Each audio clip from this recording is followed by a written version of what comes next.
નમસ્તે વિદ્યાર્થી મિત્રો, હવે આપણે પ્રકરણ 6 અને પ્રકરણ 7 વર્ગ અને વર્ગમૂળ, ઘન અને ઘરમૂળ આ બંને સાથે ભણીશું, જેથી કરીને વર્ગ અને ઘન કોને કહેવાય અને વર્ગમૂળ અને ઘનમૂળ કોને કહેવાય એ તમને ખ્યાલ આવશે. બરાબર. તો સૌથી પહેલાં આપણે વર્ગ શીખીએ અને ઘન શીખીએ. અહીંયા સંખ્યા લખીએ. બરાબર. હવે સૌથી પહેલાં હું તમને સમજાવું કે વર્ગ કોને કહેવાય. તો આપેલ સંખ્યાનો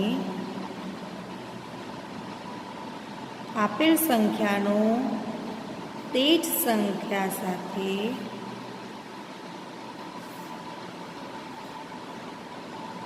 બે વાર ગુણાકાર કરવાથી એ સંખ્યાનો વર્ગ મળે છે. બરાબર. એ જ રીતે ઘન. તો આપેલ સંખ્યાનો તે જ સંખ્યા સાથે 3 વાર ગુણાકાર કરવાથી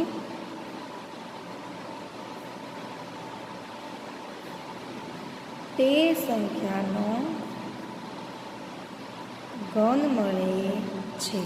હવે હું અહીંયા તમને તફાવત સમજાવું.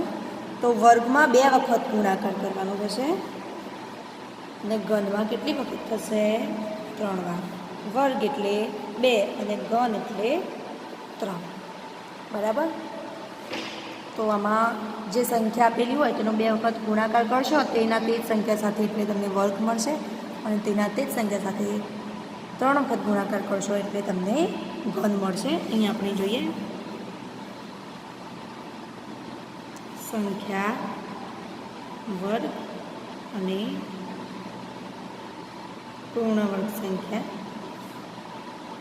સૌથી પહેલાં આપણે સંખ્યા લઈએ 1. હવે 1નો વર્ગ, 1નો વર્ગ કેટલો થશે? તમારે લખવું હોય તો આ રીતે લખી શકો, 1નો વર્ગ. બરાબર. 1 ની 2 ઘાત અથવા 1નો વર્ગ. તો શું કરવાનું છે? તે સંખ્યાને 2 વાર ગુણવા છે. અહીંયા જે સંખ્યા આપેલી હોય તેનો 2 વખત શું કરવાનો? ગુણાકાર. એટલે 1 ગુણ્યા 1. તો તમને શું મળશે? 1 એકા 1. તો આ જે સંખ્યા મળી તેને કહેવાય પૂર્ણ વર્ગ સંખ્યા. એ જ રીતે બીજી સંખ્યા લઈએ 2. 2નો વર્ગ એટલે 2નો 2 વખત ગુણાકાર. અહીંયા જે સંખ્યા આપેલી હોય તેનો 2 વખત શું કરવાનો? ગુણાકાર. તો 2 દુ 4. પછી 3 લઈએ. 3નો વર્ગ એટલે 3નો 2 વખત ગુણાકાર. 3 તરી 9. 4. તો 4નો વર્ગ થશે 4 ગુણ્યા 4. 4 ચોગું 16. 5 લઈએ. 5નો વર્ગ એટલે 5 ગુણ્યા 5. તો 5 5 થશે 25. બરાબર. હું અહીંયા આટલે સુધી લઉં છું. તમારે 15 સુધી આ રીતે વર્ગ શીખવાના. બરાબર. તેના તે સંખ્યાનો 2 વખત ગુણાકાર કરવાનો. હવે અહીંયા લઈએ આપણે સંખ્યા, ઘન અને પૂર્ણ ઘન સંખ્યા. 1 લઈએ સંખ્યા, 1નો ઘન એટલે કે 1નો 3 વખત ગુણાકાર. તો 1 એકા 2. પછી 2 લઈએ. તો 2નો ઘન એટલે કે 2નો 3 વખત ગુણાકાર. 2 દુ 4 દુ 5. પછી 3. તો 3નો ઘન એટલે 3નો 3 વખત ગુણાકાર. 3 તરી 9 અને 9 તરી 27. પછી 4 લઈએ. તો 4નો ઘન એટલે 4નો 3 વખત ગુણાકાર. 4 ચોકું 16 અને 16 ચોક 64. 5 લઈએ તો 5નો ઘન 5 ગુણ્યા 5 ગુણ્યા 5. 5 5 25 અને 25 પંચું 125. આ રીતે તમારે 10 સુધી ઘન તૈયાર કરવાના અને 15 સુધી વર્ગ તૈયાર કરવાના. હવે પૂર્ણ વર્ગ સંખ્યા કોને કહેવાય? તો આજે આપણને સંખ્યાઓ મળી એને કહેવાય પૂર્ણ વર્ગ સંખ્યાઓ. ફક્ત આ જ સંખ્યાઓનું વર્ગમૂળ નીકળી શકે. પૂર્ણ વર્ગ સંખ્યાઓનું જ વર્ગમૂળ નીકળે, આના વગરની સંખ્યાઓનું વર્ગમૂળ નીકળે નહીં. દાખલા તરીકે આપણે 1 અને 4 છે તો વચ્ચે 2 અને 3, તો 2 અને 3નું વર્ગમૂળ નીકળશે નહીં. હવે વર્ગમૂળ એટલે શું એવું તમને પછી સમજાવું, બરાબર? સૌથી પહેલાં પૂર્ણ વર્ગ સંખ્યા એટલે શું એ સમજાવું.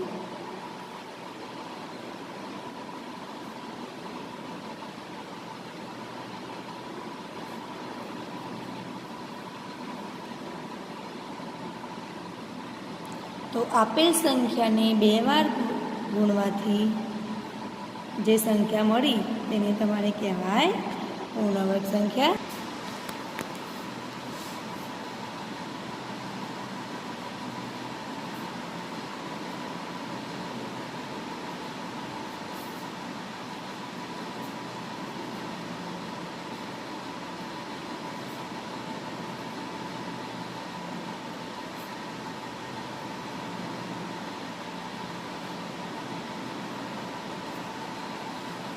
બરાબર. ઉદાહરણ તરીકે 1 4 9 16 25 18. બરાબર. એ જ રીતે આ બધી મળી આપણને પૂર્ણઘન સંખ્યાઓ. બરાબર. પૂર્ણઘન સંખ્યા કોને કહેવાય?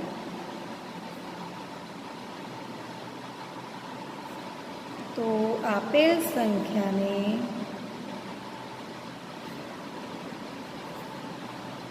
ત્રણ વાર ગુણવાથી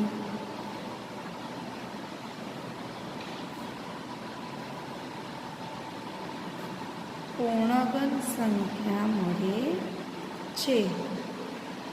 ઉદાહરણ તરીકે 1 8 27 64 125 વગેરે. ફક્ત પૂર્ણઘન સંખ્યાઓનું જ અહીંયા આવશે ઘનમૂળ. બરાબર. ઘનમૂળ નીકળે છે અને અહીંયા ફક્ત પૂર્ણ વર્ગ સંખ્યાઓનું જ વર્ગમૂળ નીકળે છે. બરાબર. આપણે વર્ગ શીખી ગયા. હવે શીખીશું વર્ગમૂળ અને ઘનમૂળ. બરાબર. પૂર્ણ સંખ્યા અને વર્ગમૂળ. સૌથી પહેલાં આપણે લઈએ 1.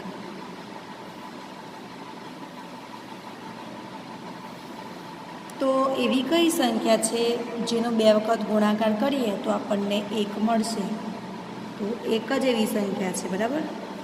તેનું વર્ગમૂળ થશે. બીજી પૂર્ણ વર્ગ સંખ્યા હતી 4. તો એવી કઈ સંખ્યા છે જેને 2 વખત ગુણીએ આપણને તો આપણને 4 મળશે? અહીંયા વર્ગમૂળનો સંકેત દર્શાવું. આ વર્ગમૂળનો સંકેત છે. બરાબર. કઈ સંખ્યાને 2 વાર ગુણીએ તો 4 મળશે? 2. 2 ગુણ્યા 2 તો 2 દુ 4 થશે. બરાબર. તો અહીંયા આપણે 4નું વર્ગમૂળ કરવું હોય, 1નું વર્ગમૂળ એ થયું 4નું વર્ગમૂળ. બરાબર. જેનું વર્ગમૂળ કરવું હોય તો તેનું આવો સંકેત કરવાનો. આપણે શોધવાનું છે 4નું વર્ગમૂળ. 4નું વર્ગમૂળ તો 2માંથી કોઈ પણ એક જ થઈ જશે, એટલે કે 2. 2 દુ 4 અને 4નું વર્ગમૂળ શું થશે? 2. એ જ રીતે ત્રીજી પૂર્ણવર્ગ સંખ્યા 9. તો એવી કઈ સંખ્યા છે જેને 2 વખત ગુણો તે જ સંખ્યા સાથે તો 9 જવાબ મળે? તો 3. 3 તરી 9 બરાબર. તો 9નું વર્ગમૂળ કેટલું થયું? 3. એ જ રીતે 16 તો 4 થશે. 4 ગુણ્યા 4 ચોગું 16 થાય. તો 16નું વર્ગમૂળ થશે 4. એ જ રીતે 25 તો 5 5 એ 25. 25નું વર્ગમૂળ થશે 5. બરાબર. આ રીતે તમે કોઈ પણ સંખ્યા અને તે સંખ્યાને કઈ બે સંખ્યા તેની તે સંખ્યા સાથે ગુણો તેનું વર્ગમૂળ મળે તે તમારે ઘરે શીખવાનું છે. એ જ રીતે અહીંયા તમે જોશો પૂર્ણ ઘન સંખ્યા અને ઘનમૂળ. ઘનમૂળનો સંકેત આટલા 3 આવશે એટલે ઘનમૂળ થઈ જશે. બરાબર. અહીંયા આપણે જોઈશું કે વધારે ખ્યાલ આવશે. પહેલી પૂર્ણઘન સંખ્યા હતી 1.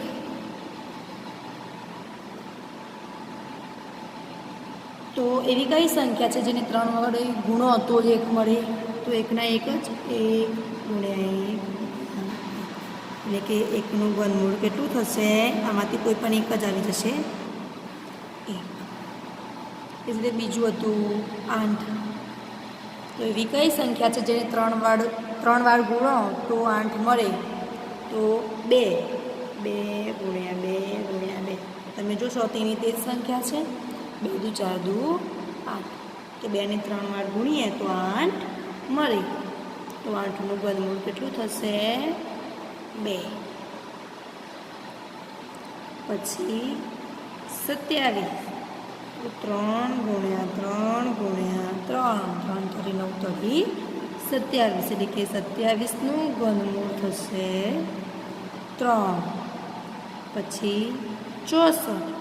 4 ગુણ્યા 4 ગુણ્યા 4 એટલે કે 64નું ઘનમૂળ થશે 4.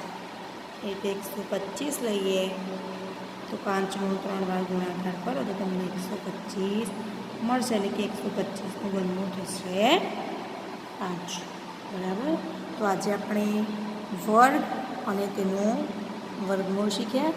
એટલે કે પહેલાં આપેલી સંખ્યાઓમાંથી તેના વર્ગ કર્યા, પછી આ સંખ્યાઓનું શું કર્યું? વર્ગમૂળ કર્યું. એટલે આપણને ફરીથી 1 2 3 4 5 સંખ્યાઓ પાછી મળી. બરાબર. હવે આપેલ સંખ્યાનો વર્ગ કરવાથી મળતી પૂર્ણવર્ગ એકમનો અંક કયો મળશે તે જોઈએ. આપેલ સંખ્યાનો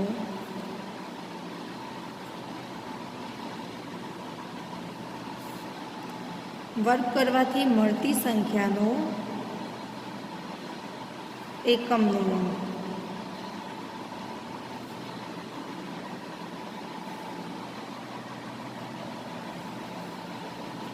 તો દાખલા તરીકે આપણે જોઈએ કે 1નો વર્ગ કરીએ તો આપણને શું મળ્યો જવાબ? 1. 2નો વર્ગ તો 2 દુ 4. પછી 3નો વર્ગ તો 3 તરી 9. પછી 4નો વર્ગ તો 16. તો એકમનો અંક કયો મળ્યો? 6. પછી 5નો વર્ગ તો 25. તો એકમનો અંક આપણે શોધવાનો છે. કયો મળ્યો? 5. 6નો વર્ગ 36. તો એકમનો અંક કયો મળ્યો? 6. 7નો વર્ગ 70 49. તેમાં એકમનો અંક 9. પછી 8નો વર્ગ 68 64. તેમાં એકમનો અંક 4. પછી 9નો વર્ગ 9 ગુણ્યા 9 9 81. બરાબર. તેમાં એકમનો અંક મળ્યો 1. અને 10નો વર્ગ 10 ગુણ્યા 10 એટલે 100. તેમાં એકમનો અંક થયો 0. આપેલ સંખ્યાનો વર્ગ કરવાથી કઈ કઈ સંખ્યા મળશે એકમની? બરાબર. તે આપણે જોયું. બરાબર. તો 1નો વર્ગ કરવાથી 1 મળશે. 2નો વર્ગ કરવાથી 4. હું અહીંયા તમને લખી દઉં એટલે વધારે ખ્યાલ આવશે. એક કોષ્ટક બનાવીએ. 1 2 3 4 5 આ 0 લઈએ બરાબર અહીંયા એકમનો 0નો વર્ગ કરવાથી શું મળ્યું 0 3 4 5 6 7 8 અને 9 10નો 0 તો આવી ગયો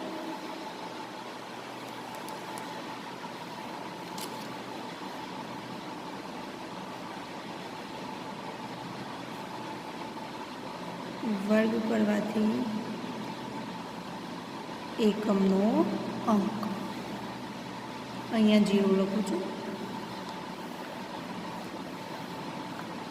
તો 1નો વર્ગ કરવાથી 1 2નો વર્ગ કરવાથી કઈ સંખ્યા મળશે 4 3નો વર્ગ કરવાથી 9 4નો વર્ગ કરવાથી 6 5નો વર્ગ કરવાથી 5 6નો વર્ગ કરવાથી 6 7માં 9 8માં 64નો 4 9માં 81નો 1 અને 10માં 0નો 0 બરાબર આટલું કોષ્ટક તમારે તૈયાર કરવાનું કે આપેલી સંખ્યાનો એવું પૂછાશે 1 માર્ક્સમાં કે 3નો વર્ગ કરવાથી મળતી સંખ્યાનો એકમનો અંક કયો છે તો 3નો વર્ગ કરીએ 3 ગુણ્યા 3 તો કેટલા મળ્યા 9 તો એકમનો અંક કેટલો છે 9 બરાબર એ જ રીતે આપેલ સંખ્યાનો એકમનો અંક આપેલ સંખ્યાનો ઘન કરવાથી મળતી સંખ્યાનો એકમનો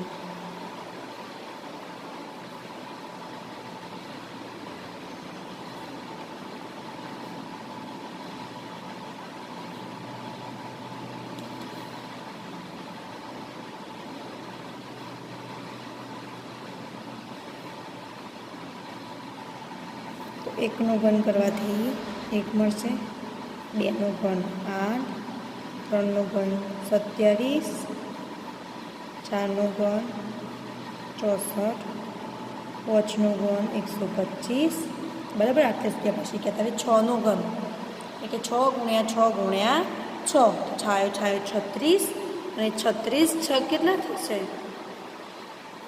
4 4 36નો ચોકડો વધી 3 6 6 3 18 21 216 7નો ઘન 243 થશે કઈ રીતે 7 ગુણ્યા 7 ગુણ્યા 7 તો 70 49 અને 49 70 આ રીતે 7 ગુણ્યા 7 ગુણ્યા 7 તો 70 49 અને 49 70 9 70 63 ટોકરો વધી 6 7 28 અને 28 ને 6 34 કેટલા 343 પછી એ રીતે 8 તો 8નો 3 વખત ગુણાકાર કરીએ તો 64 અને 64 8 5 32નો બગડો વધી 3 5 48 48 3 51 એટલે કે 512 9નો ઘન તો 9 ગુણ્યા 2 81 729 થશે 81 9 9 અને 8 9 729 અને 10નો ઘન 10 ગુણ્યા 10 ગુણ્યા 10 એટલે 3 ગુણ્યા 10 1000 બરાબર તો આ બધાનો સરવાળો આ બધાનો ઘન કર્યો તો તમને એકમનો અંક કયો મળ્યો 3માં અહીંયા આપણે કોષ્ટક બનાવીએ સંખ્યા અને ઘન કરવાથી મળતો એકમનો અંક આ તમને 1 માર્ક્સમાં પૂછાશે 0 તો 0નો ઘન કરવાથી મળતી સંખ્યાનો એકમનો અંક કેટલો મળ્યો 0 પછી 1 તો 1માં મળશે 1 2માં 8 3માં 27નો 7 એ 4નો ઘન કરવાથી 4 5નો ઘન કરવાથી 5 6માં 6 જ મળશે 7માં મળશે 3